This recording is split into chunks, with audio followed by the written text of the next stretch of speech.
Assalamualaikum warahmatullahi wabarakatuh.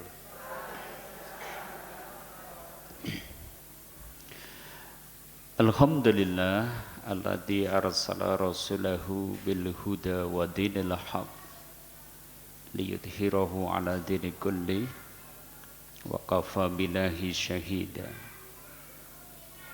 Asyhadu an la ilaha illallah wahdahu la syarikalah wa asyhadu anna Muhammadan abduhu wa rasuluh.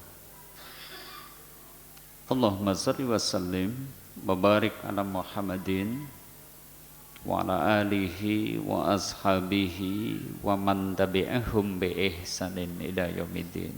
Amma ba'da, fa ya ibadallah usikum wa iyaya bi taqwallah. Faqad qala Allah ta'ala ya ayyuhalladzina amanu taqullah ittaqullaha haqqa tuqatih wa la tamutunna illa wa antum muslimun. Wa qala Rasulullah sallallahu alaihi wasallam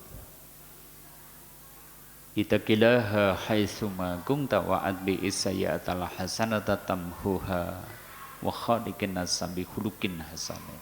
Sadaqallah wa sadaqa rasul karim.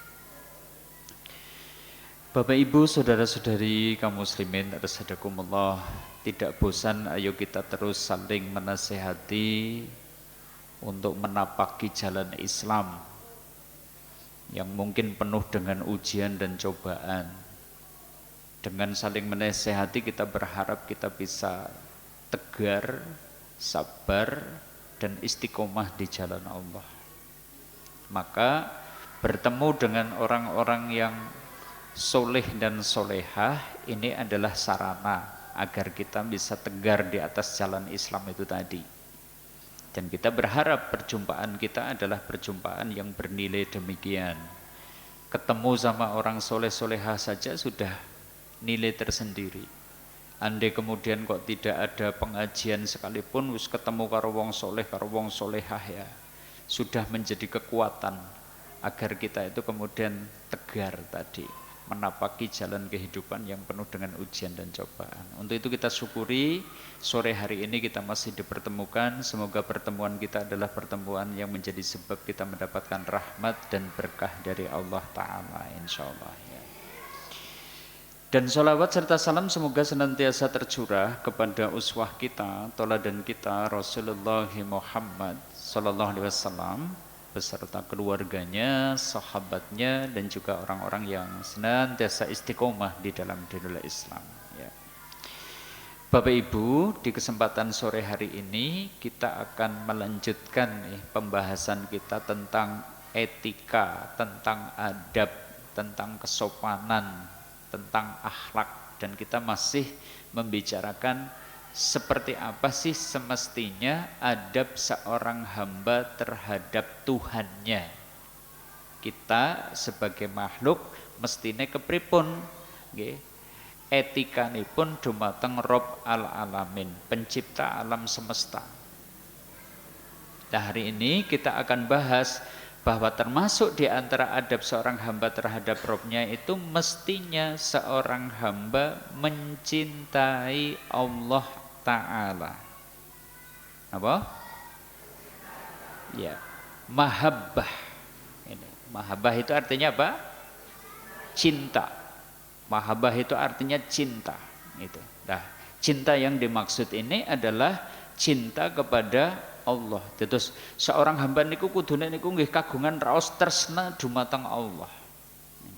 Nah, inilah yang akan kita coba bahas di kesempatan sore hari ini. Insyaallah kita mengenal sambil nanti kita berintrospeksi apakah kita sudah menjadi hamba yang benar-benar cinta kepada Allah atau belum, nanti sambil kita introspeksi, kita muhasabah insyaallah ya. Bapak Ibu, saudara-saudari kaum muslimin rahimakumullah. Saya mulai dari kalimat ini dulu. Bahwa yang namanya cinta itu powerful gitu ya. Energinya itu luar biasa. Saged ngraosaken apa mboten? Kita bicara cinta secara umum dulu nih. Misalnya cinta ibu kepada suami, cinta bapak-bapak kepada istrinya lah, seperti itu. Bahwa cinta itu energinya luar biasa. Kenapa? cinta membuat orang tidak hitung-hitungan demi yang dicinta. Kados niku napa mboten? Kados niku napa mboten? Kok kayaknya jenengan hitung-hitungan banget karo bojone gitu. Saya contohkan ya.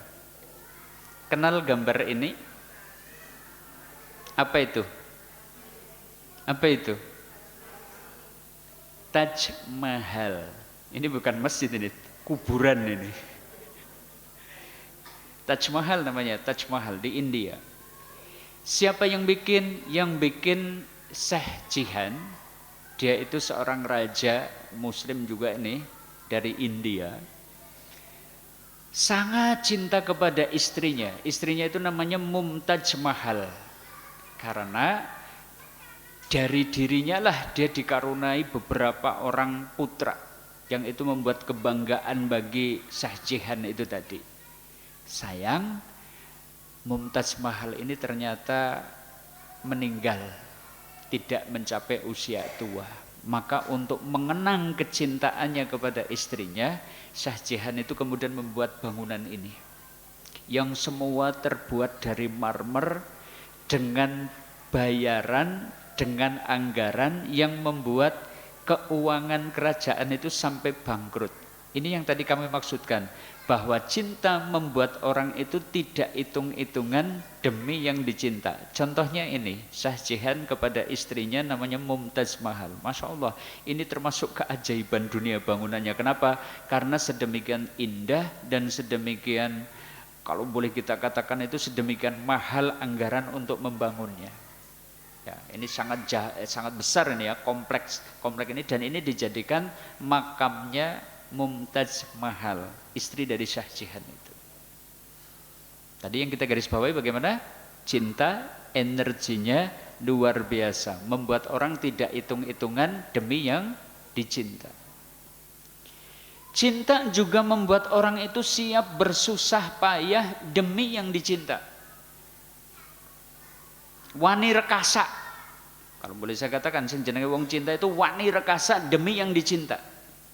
Betul? Betul? Ini saya contohkan ini. Bangunan lagi nih. Ini apa ini? Siapa yang bikin? Nah, gitu. Ini mitos ya, tapi supaya ini bisa menjadi contoh tentang dahsyatnya kekuatan cinta. Konon ini yang bangun itu Bandung Bondowoso. Kenapa? Dia kesengsem dengan seorang gadis putri namanya Roro Jonggrang. Tapi Roro Jonggrang itu mempersyaratkan, oke, saya siap itu membalas cinta kamu wahai Bandung Bondowoso, dengan syarat dalam waktu semalam kamu bisa membangun 1000 candi. Orang kalau cinta gimana tadi? Orang kalau cinta gimana tadi? Siap bersusah payah demi yang dicinta. Disanggupi sama Bandung Bondowoso dengan berbagai kekuatannya. Mungkin kalau sekarang ya istilahnya itu bekerja sama dengan bangsa jin dan seterusnya, sehingga kemudian dia berusaha memperturuti apa yang dipesankan oleh Roro Jonggrang, sosok yang amat dicintainya itu tadi. Sehingga ternyata nyaris tercapai sebenarnya apa yang kerjakan oleh Bandung Bondowoso. Cuma Roro Jonggrang kemudian berbuat curang. Ketika candinya itu tinggal kurang satu lagi, sementara kok kayaknya malam masih panjang, dia ngajak orang-orang untuk nutui lesung. Sehingga kemudian ayam-ayam jantan itu mengira bahwa waktu subuh sudah tiba. Sehingga banyak ayam jantan berkokok dan seterusnya, sampai akhirnya candinya baru dapat berapa? 999. Nah, karena terlambat Bandung Bondowoso itu marah, sehingga digenepi 1000-nya adalah Roro Jonggrang sendiri. Konon seperti itu. Kita tidak membicarakan benar atau tidak kisah ini, tapi kita sedang memetik hikmah bahwa ketika orang mencintai seseorang, dia siap bersusah payah demi yang dicinta. Cinta juga membuat orang itu siap mati demi yang dicinta. Kayak gitu enggak? Kados niku napa mboten? Siap mati enggak demi yang dicinta? Halo. Pernah dengar kisahnya Romeo and Juliet?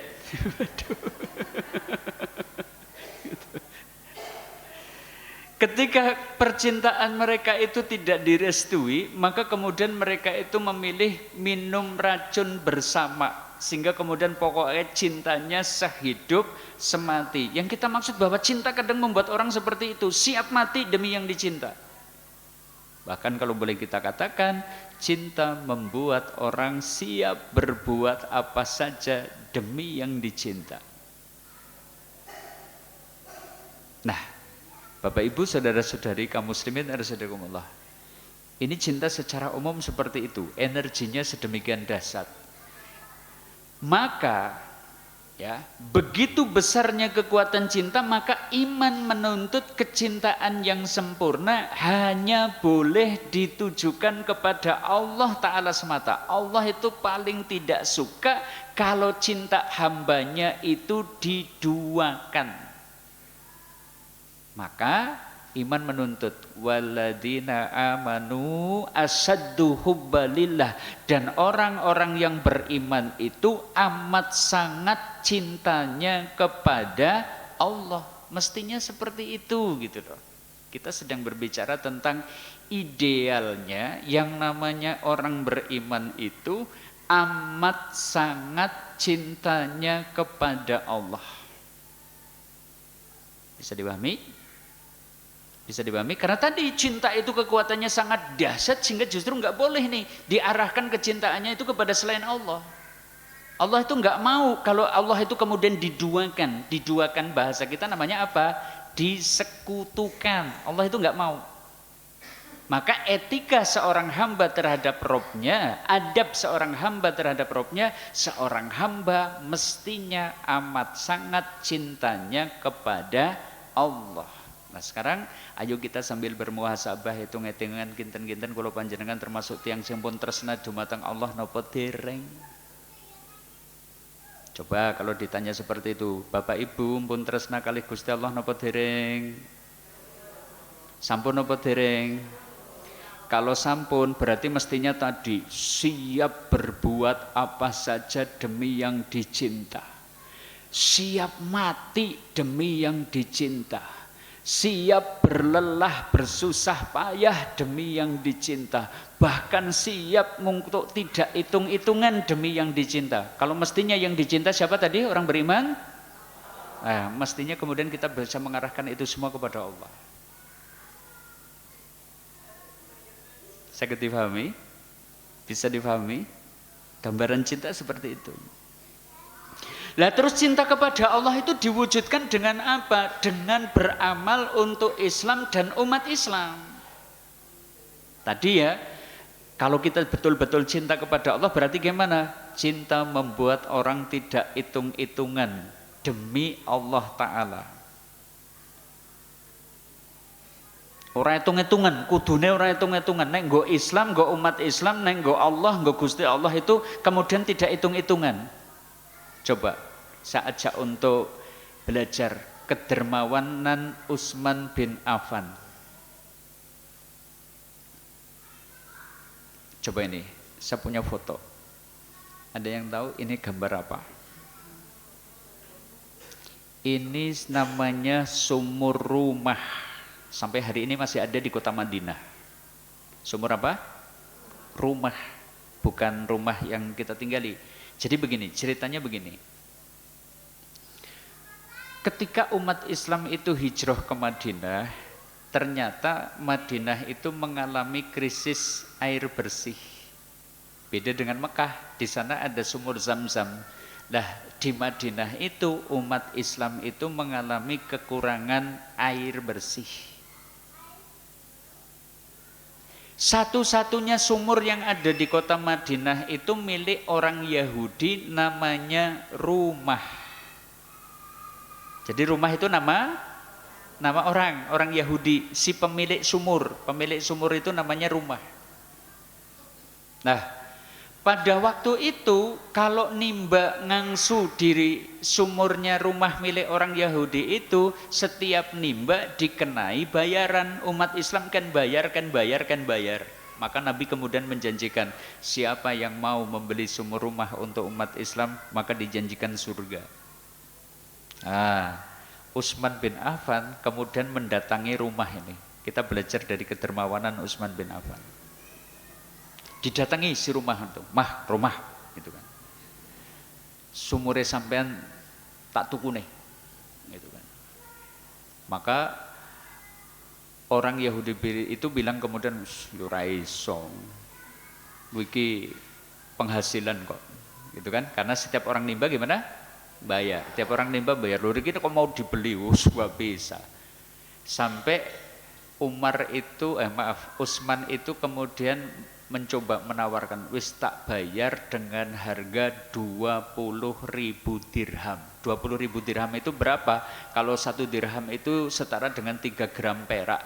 Perak pada waktu itu harganya itu 1/10 emas. Jadi kalau 20.000 dirham itu kalau sekarang itu sekitar duit 3 miliar. Sumur dibeli dengan harga berapa? 3 miliar.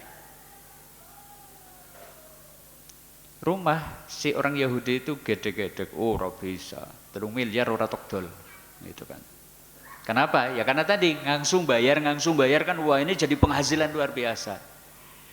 Utsman nggak kehabisan ide. Wah ini tawarin lagi. Ya sudah, nek sampean ora arep didol sumure, saya punya tawaran nih. Tak tukune separuh, kata Utsman. Sumur dituku berapa? Separuh. Berarti kalau separuhnya 3 miliar berapa? 1,5 miliar. Mbok nate mirsani duit 1,5 miliar. Wong duit 2 juta ben ora mesti weruh gitu kan. Ini 1,5 miliar gitu loh. Ya. Sudah tak beri separuh 1,5 miliar. Oh, separuh gimana? Ya sudah, maksudnya begini. Sedina sumure dadi duweke jenengan. Sehari kemudian jadi milik saya. Jadi pokoknya misalnya hari Senin itu milik si Rumah, hari Selasa milik Utsman bin Affan, hari Rebo milik Rumah, hari Kamis milik Utsman bin Affan. Jenengan sudah dapat 1,5 miliar plus esih duwe penghasilan tiap hari. Di saat sumur itu menjadi milik jenengan masih bisa jual air yang ada di dalamnya. Dipikir-pikir gimana? Cocok juga nih. Oleh duit 1,5 miliar masih punya sumur. Deal. Akhirnya orang Yahudi itu sepakat dijual dengan harga 1,5 miliar kepada Utsman dan separuh adalah masih menjadi milik dia. Begitu dibeli Utsman, diumumkan, ya Rasulullah, sumur Rumah saya serahkan kepada kaum muslimin. Silahkan, pokoknya umat Islam ngangsu. Maka kemudian dikasih tahu, saat giliran milik Utsman, orang Islam itu diworo-woro. Wis pokoknya nimba sakeh-akehe karo nggo tandon ngesuk. Ben ngesuk ora wis ora ngangsu gitu kan. Begitu hari milik Utsman timbo wis padha duwe tandon simpenan akeh. Besoknya ketika giliran punya rumah si orang Yahudi, meneng wis ora ana sing ngangsu penghasil. Sampai akhirnya berhari-hari berbulan-bulan berjalan seperti itu, akhirnya Rumah bilang, "Man Utsman, pancen rika dan cerdik banget kula." Gitu kan. Wis tok dol sisan bae lah, wis ngono lah, bayar 3 miliar. Akhirnya dibayar 3 miliar dan kemudian diserahkan kepada umat Islam yang pada waktu itu di sebelahnya ada kebun kurma yang terus dialiri dari sumur itu tadi. Sampai hari ini sumur Rumah masih difungsikan sampai hari ini di kota Madinah. Itu adalah sumur pemberiannya Utsman. Maksud kita apa? Bahwa cinta membuat Utsman bin Affan ki ora etung-etungan demi mendapatkan kecintaan Allah supaya dia itu layak masuk jannahnya Allah, dia siap keluarkan harta sekalipun dengan nilai 3 miliar. Cinta seperti itu. Kita kan ngakune Bapak Ibu tresna mboten kali Gusti Allah. Tresna. Bareng wayahe infak receh. Gimana? receh gitu. Jane yo cinta ning ya urung cinta-cintaan gitu kan seperti itu. Gitu. Lah wong anu pancen gadahe semonten ustad gitu kan. Ya angger pancen duwene semono sen ora masalah gitu kan, enggak masalah. Cuma kadang kita itu memang bahil kalau untuk kepentingan kita, keinginan kita, syahwat kita, memenuhi hawa nafsu kita, kita siap keluarkan dengan harga berapapun. Tapi kalau sudah kaitannya untuk Islam, untuk umat Islam, untuk Allah, untuk agama Islam ini, kita kadang menyisihkannya sekedar sisa.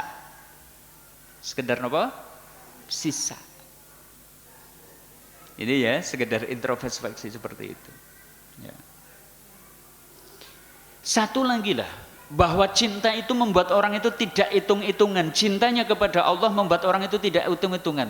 Kita belajar lagi kedermawanannya Abdurrahman bin Auf. Kalau tadi siapa? Utsman bin Affan. Ini baru salah satu contoh yang tadi beli sumur rumah itu ya. Kedermawanan Utsman banyak lagi. Jadi begini, tentang Abdurrahman bin Auf. Jadi Abdurrahman bin Auf itu salah seorang sahabat yang sampai dapat julukan Tajirur Rahman.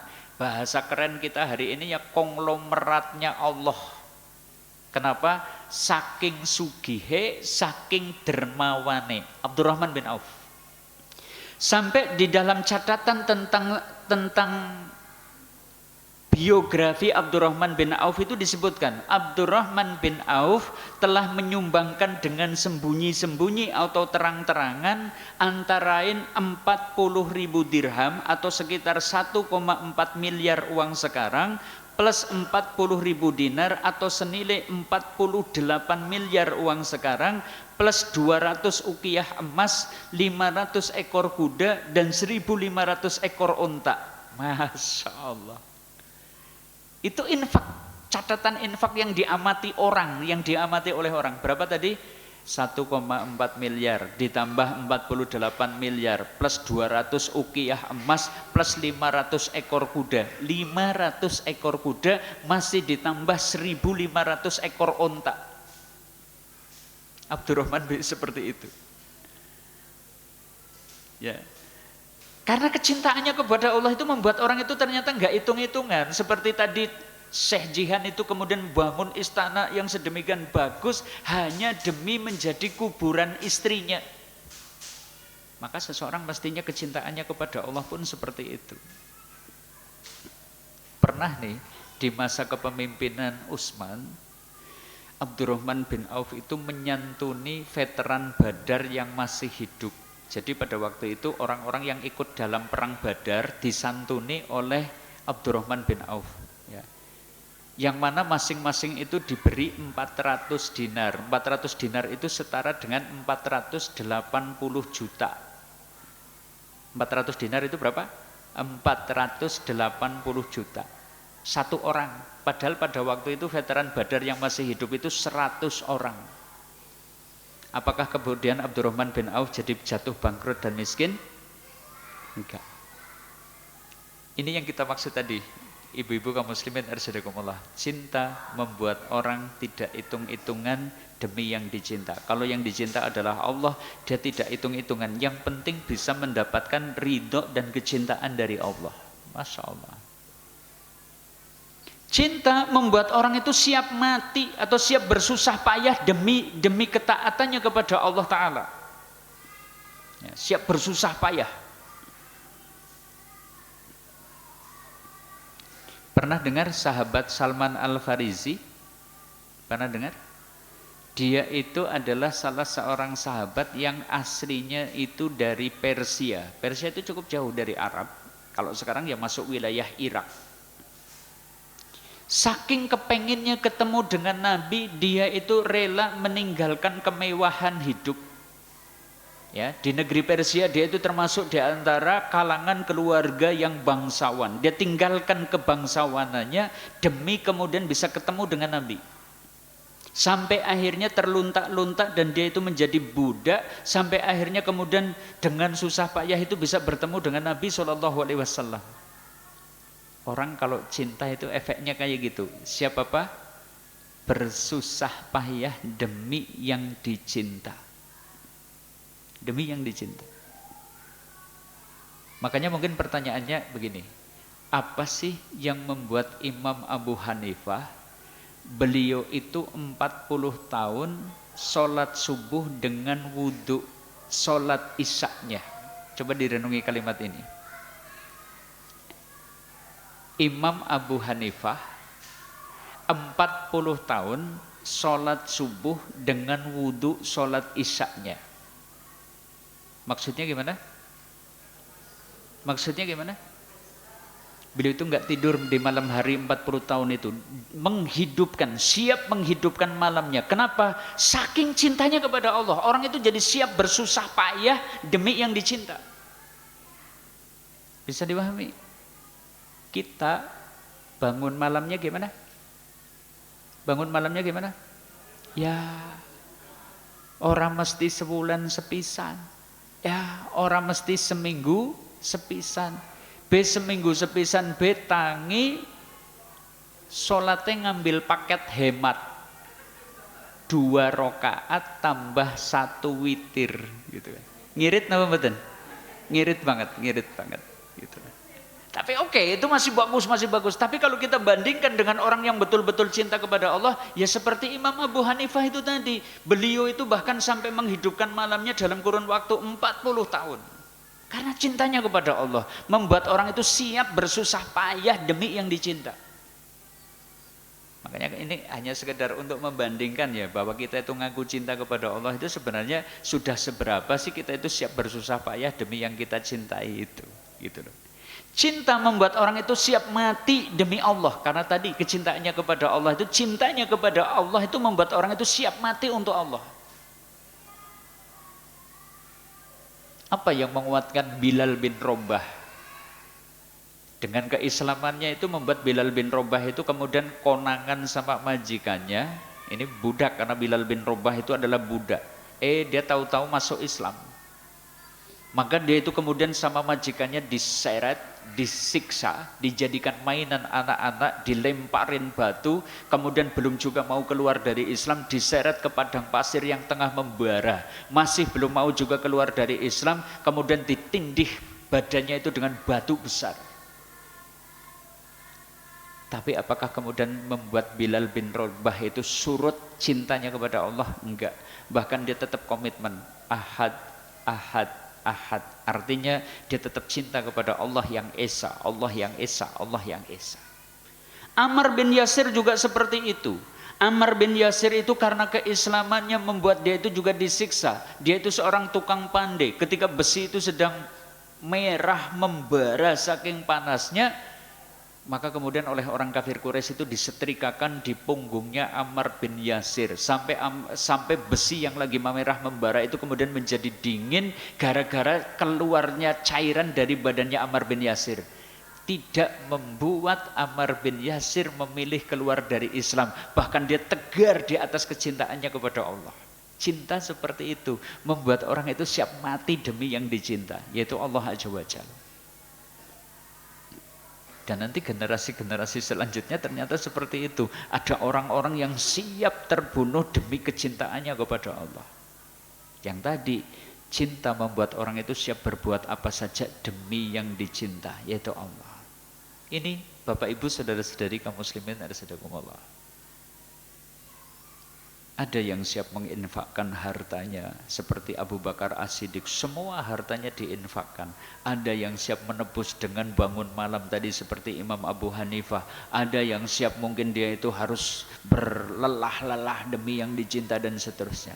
Berjuang menegakkan agama Allah. Itu cinta. Nah, Bapak Ibu, saudara-saudari kaum muslimin rahimakumullah. Apa sih dampaknya jika seseorang itu benar-benar cinta kepada Allah? Yuk kita coba tengok buahnya. Sambil nanti kita tengok, kita sudah membuahkan cinta kita kepada Allah, membuahkan sesuatu yang baik atau belum nih?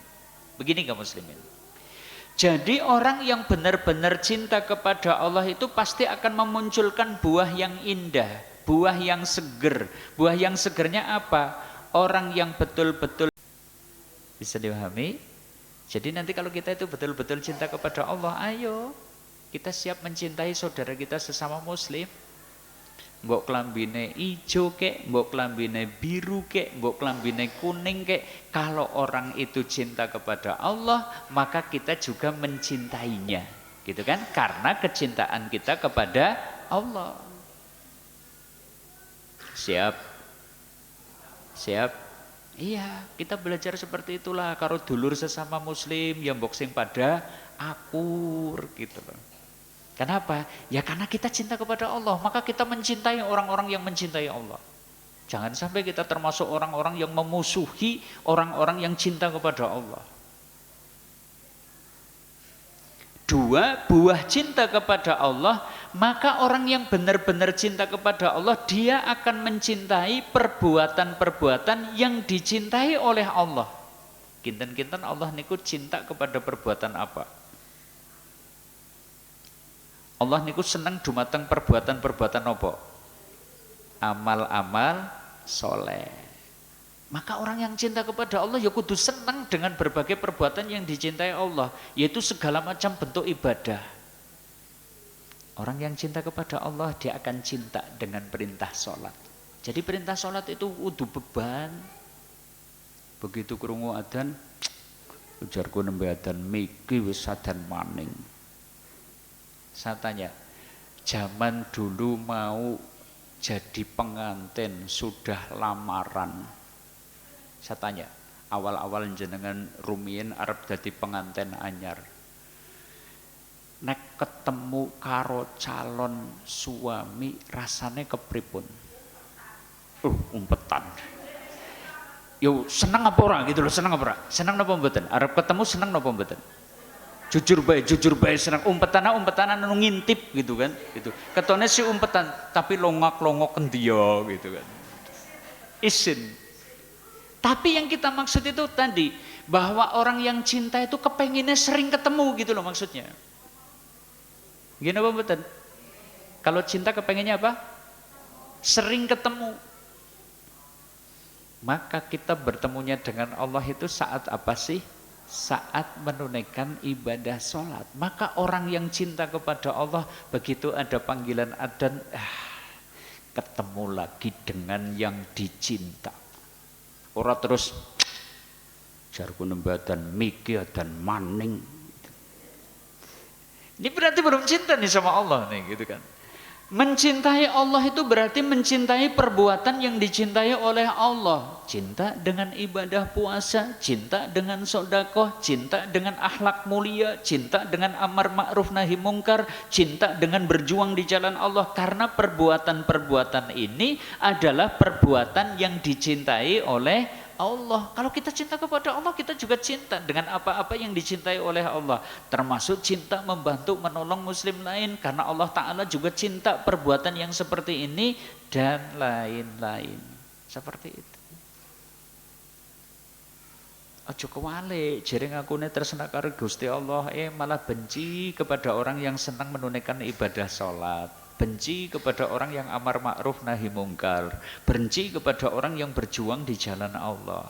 Jangan, gitu kan. Mestinya kita mencintainya. Gitu. Termasuk orang yang cinta kepada Allah itu efeknya apa? Membenci sifat dan perbuatan yang dibenci oleh Allah. Emang ada sifat dan perbuatan yang dibenci oleh Allah? Ada? Contohnya apa? Allah membenci kekafiran. Kalau kita cinta kepada Allah, kita harus benci kepada kekafiran.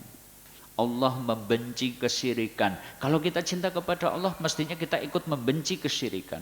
Allah benci kepada kemunafikan. Mestinya kita pun membenci kemunafikan. Allah benci kepada kezaliman, kesombongan, kemungkaran. Maka ketika kita cinta kepada Allah, mestinya kita juga benci ini, kezaliman, kesombongan, kemungkaran.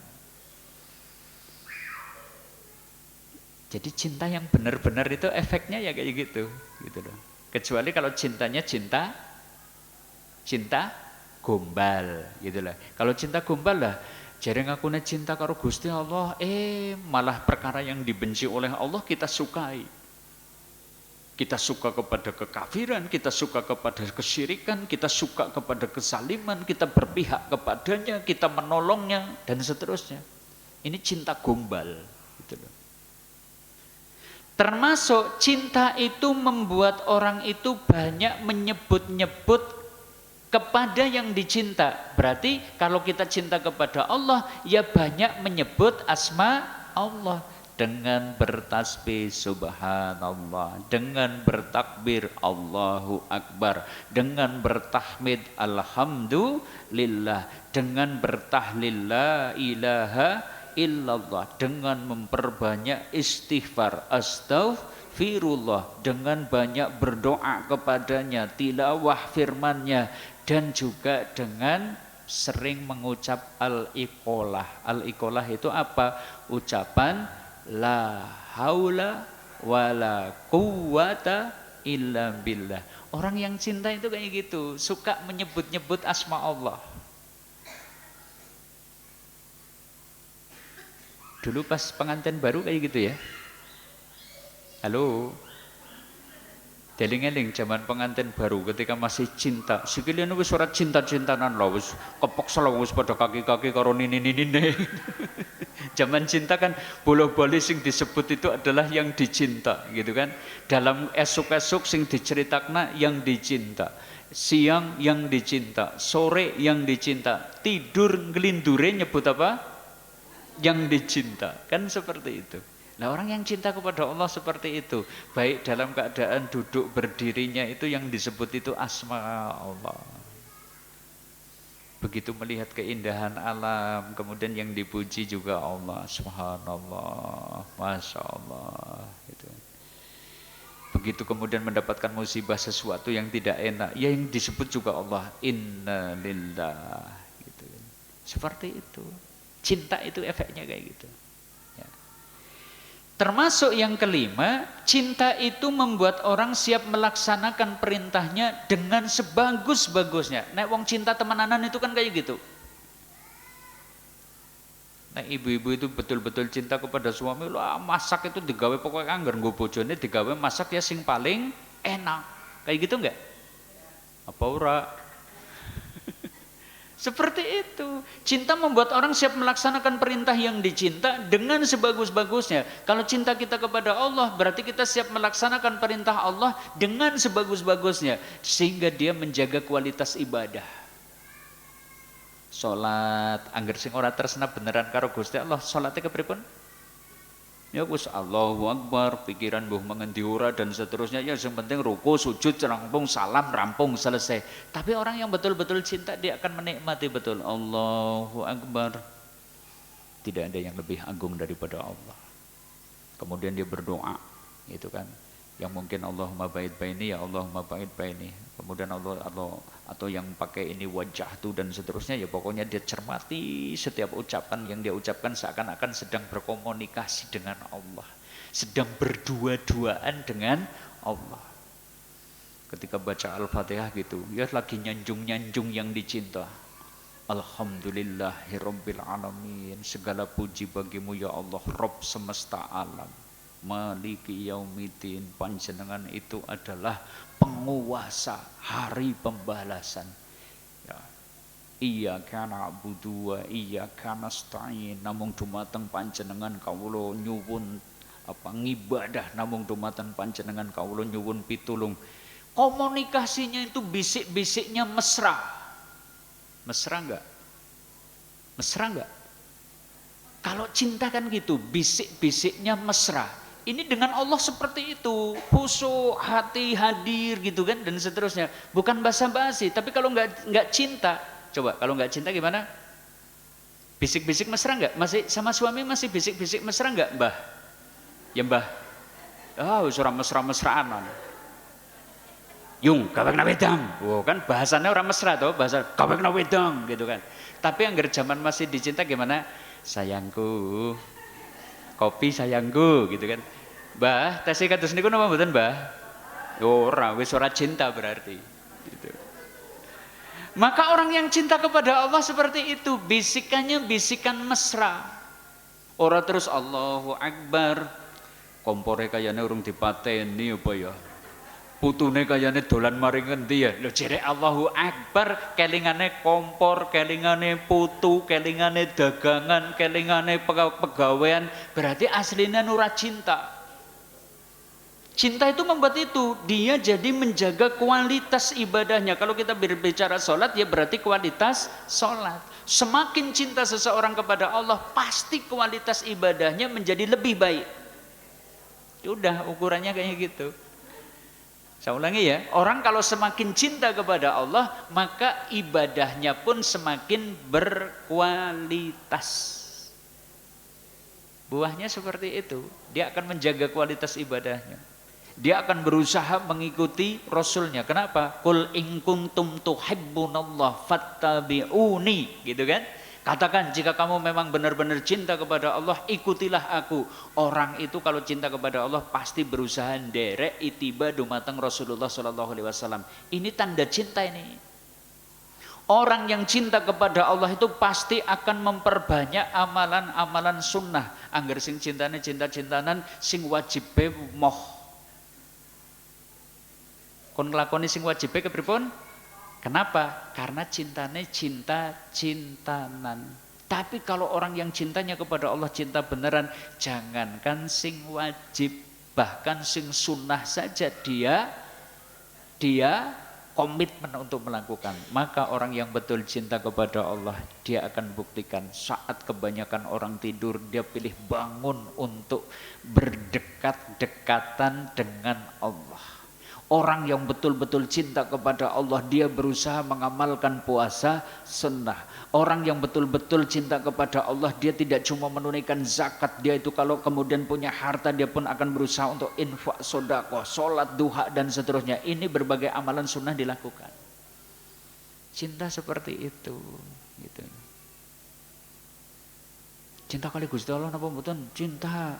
Dari ka sholat apa ora? Dah, kowe lho nyong jauh rata yang jah, gitu kan. Ternyata dia lebih sibuk dengan bisnisnya, lebih sibuk dengan dagangannya. Berarti ada yang lebih dicinta, siapa? Bisnisnya, dagangannya, dan seterusnya. Cinta diwujudkan dengan siap berkorban dan siap berjuang. Ini cinta. Ya. Cinta itu pasti ada pengorbanan, siap pengorbanan. Demi kecintaannya kepada Allah, dia siap kok meluangkan waktunya untuk agama Islam. Dia siap kok meluangkan tenaganya untuk juga memperjuangkan Islam. Dia siap kok mencurahkan pikiran, kecerdasannya juga demi kemajuan Islam. Dia siap kok bahkan juga kemudian harus mengeluarkan hartanya demi kemajuan Islam. Ini tanda cinta yang sesungguhnya. Siap berjuang, siap berkorban. Ini wujudnya. Orang kalau betul-betul cinta kepada Allah seperti itu. Dari situ Bapak Ibu sambil kita muhasabah, yuk kira-kira andai kita memang cinta kepada Allah, kira-kira kadarnya berapa? Kalau skalanya 1 sampai 10, cinta kita kepada Allah itu kinten-kinten nilainya pinten? Apa wis sering 9,5 kek, apa nembe 1,5 dan seterusnya, sambil kita muhasabah. Ukurannya tadi.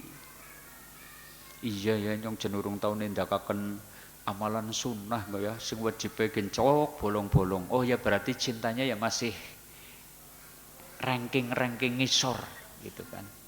Oh iya ya aku infaknya paling ya receh ya lumayan. Ah ya berarti ya cintanya nyong esih receh gitu kan, seperti itu. Cinta receh gitu kan dan seterusnya. Ukurannya gitu. Jadi sangat realistis gitu loh. Jadi cinta itu ya bukan hanya sekedar ucapan kata-kata, itu bukan. Ya, cinta itu bukan sekedar ucapan kata-kata. Nah, dari sini kaum muslimin arsyadakumullah, yuk kita coba bahas. Terus bagaimana nih cara menumbuhkan cinta kita kepada Allah, itu caranya gimana gitu. Bapak Ibu, saudara-saudari kaum muslimin arsyadakumullah, menumbuhkan cinta dengan cara cinta kepada Allah ya dengan cara kita harus memiliki basirah, pandangan yang tajam untuk mengenali keagungan Allah. Harus dirasakan, oh iya ya Gusti Allah Maha Agung gitu kan. Dialah yang menciptakan kita, dialah yang kemudian menguasai alam semesta ini, dialah yang memberikan rezeki kepada kita, dialah yang selama ini menjaga kita, yang masih mengampuni kesalahan dan dosa kita. Banyak kekurangan kita tapi kita masih diberi rezeki, masih diberi sehat, masih boleh tinggal di buminya, masih boleh bernaung di bawah atap langitnya dan seterusnya. Ini kita menyadari betapa agungnya Allah Azza wa Jalla. Semakin kita menyadari bahwa Allah itu amat sayang kepada kita, maka kita pun akan semakin cinta kepada Allah. Nah, ini butuh dirasakan.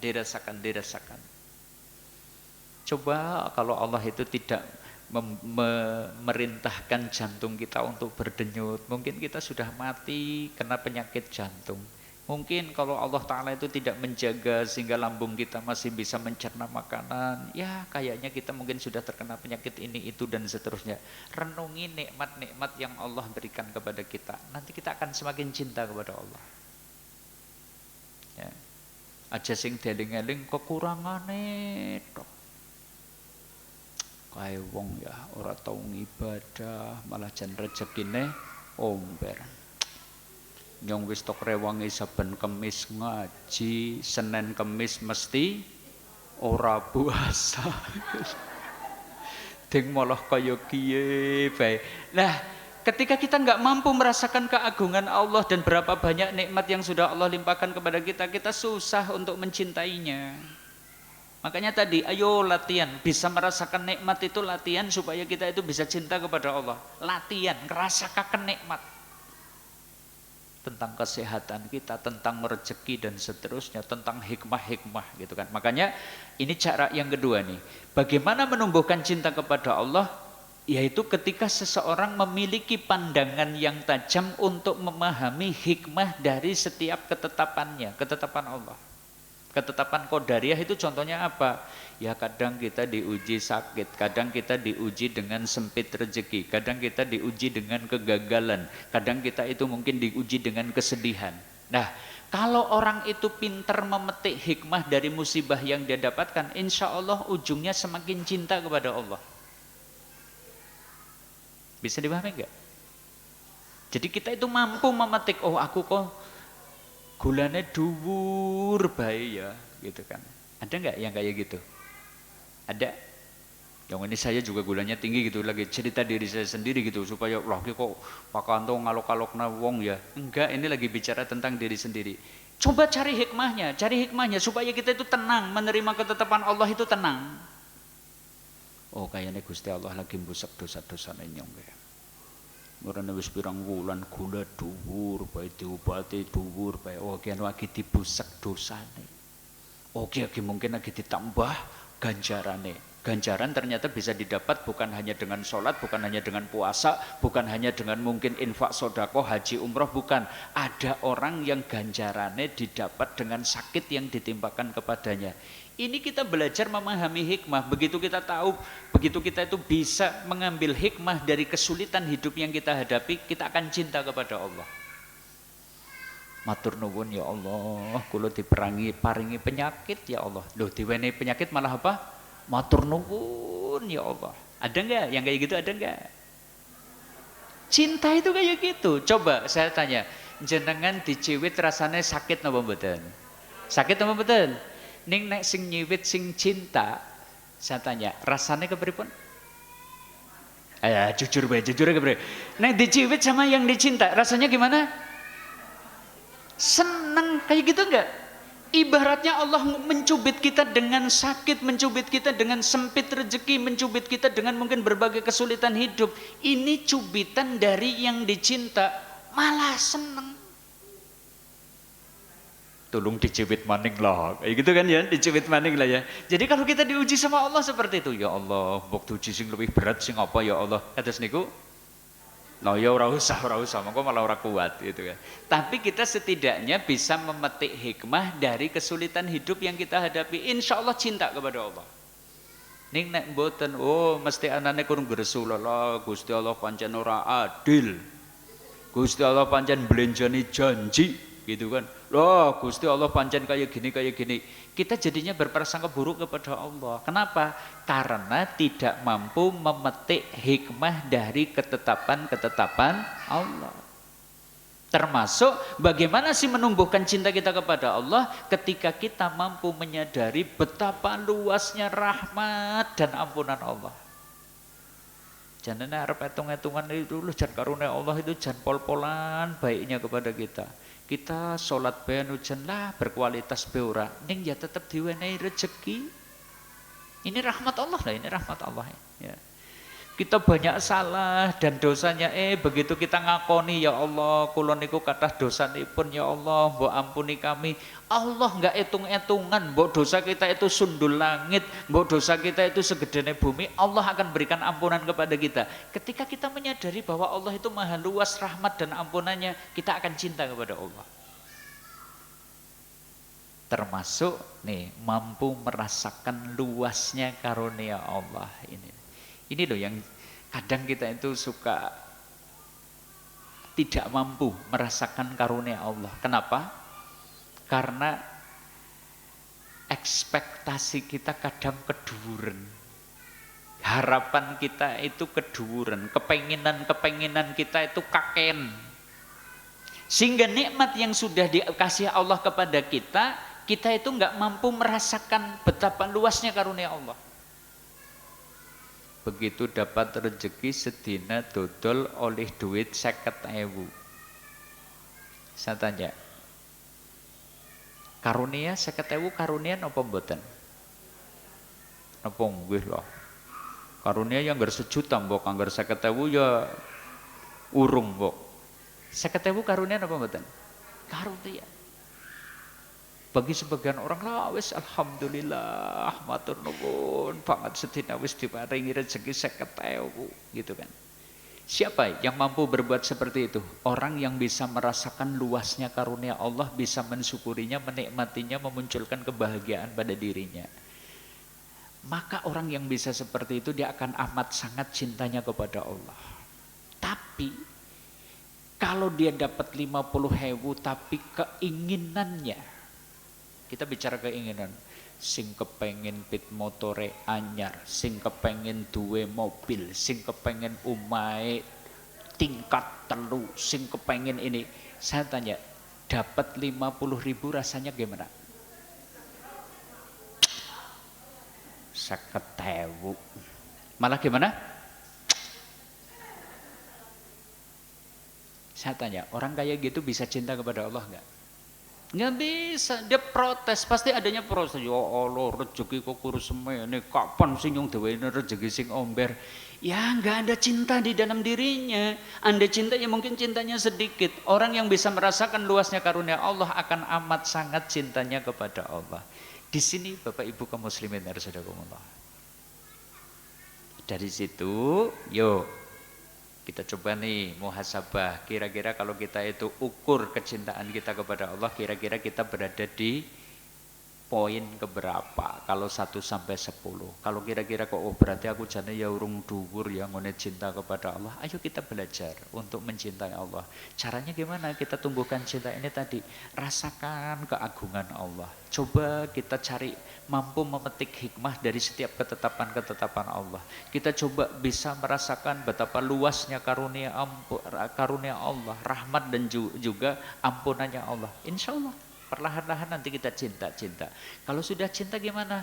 Sholat itu nanti jadi terasa nikmat. Kenapa? Kita sedang berhadapan, berinteraksi dengan yang kita cintai. Nanti bangun malam bukan sebuah sesuatu yang memberatkan, tapi sesuatu yang dirindukan.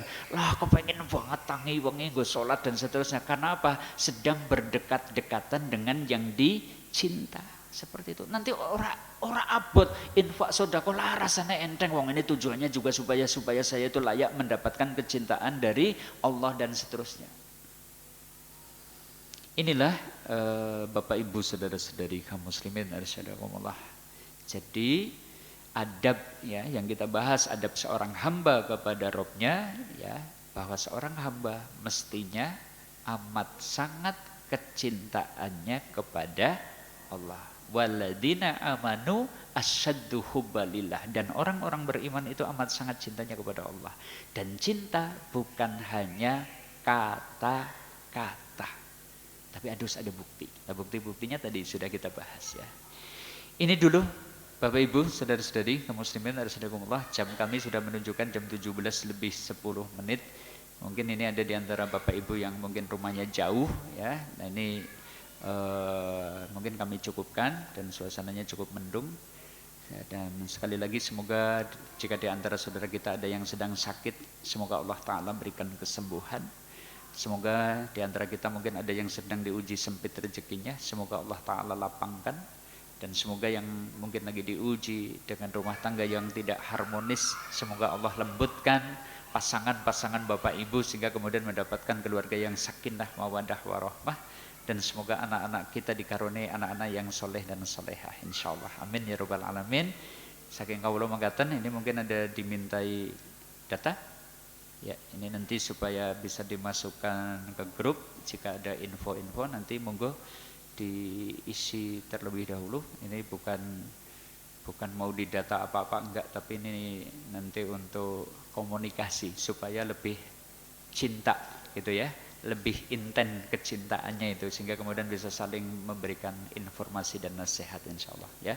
Demikian dari kami, semoga bermanfaat. Ada benarnya dari Allah, ada salahnya dari diri kami pribadi. Monggo kita pungkasi kanthi doa kafaratul majlis.